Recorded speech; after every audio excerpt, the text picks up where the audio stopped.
শ্রাবণ মাসের প্রথম সোমবারে মন্দিরে মন্দিরে শিব আরাধনা। শ্রাবণ মাস মানেই হচ্ছে দেবাদিদেব মহাদেবের জন্ম মাস। যুগ যুগ ধরে এই জন্ম মাস উপলক্ষে দেবাদিদেবের আরাধনার ছবিগুলো সামনে আসে।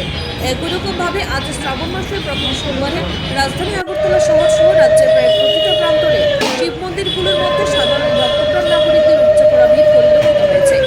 সকাল থেকেই বিভিন্ন বয়সের নরনারীরা জগৎ সংসারের মঙ্গল কামনায় নিজেদেরকে মহাদেবের আরাধনায় নিয়োজিত করেছেন। আমাদের সাথে কথা বলার সময় জনপ্রতিনিধি দাবি করেছেন, শ্রাবণ মাসের প্রতিটা সোমবার শিবের আরাধনা হয়ে থাকে। এরই অঙ্গ হিসেবে প্রত্যেকটা প্রান্তরে সার্বিক মঙ্গল কামনায় এই আয়োজন বলে পুরোহিত মশাই দাবি করেন।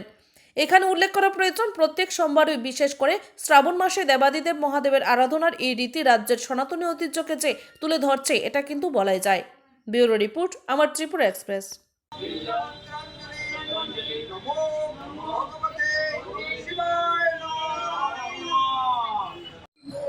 আজকে শ্রাবণ মাসের বছর হিসাবে আজকে শ্রাবণ মাসের প্রথম সোমবার, সেই জন্য ভক্তরা ভিড় আছে।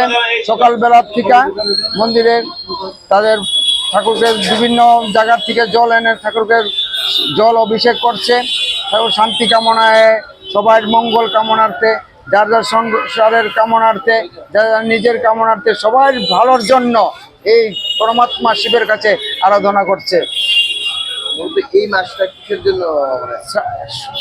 আজকের এই শ্রাবণ মাসের প্রথম সোমবারে শ্রাবণ মাসটা শিবের জন্ম মাস হিসেবেই সবাই গণ্য করে।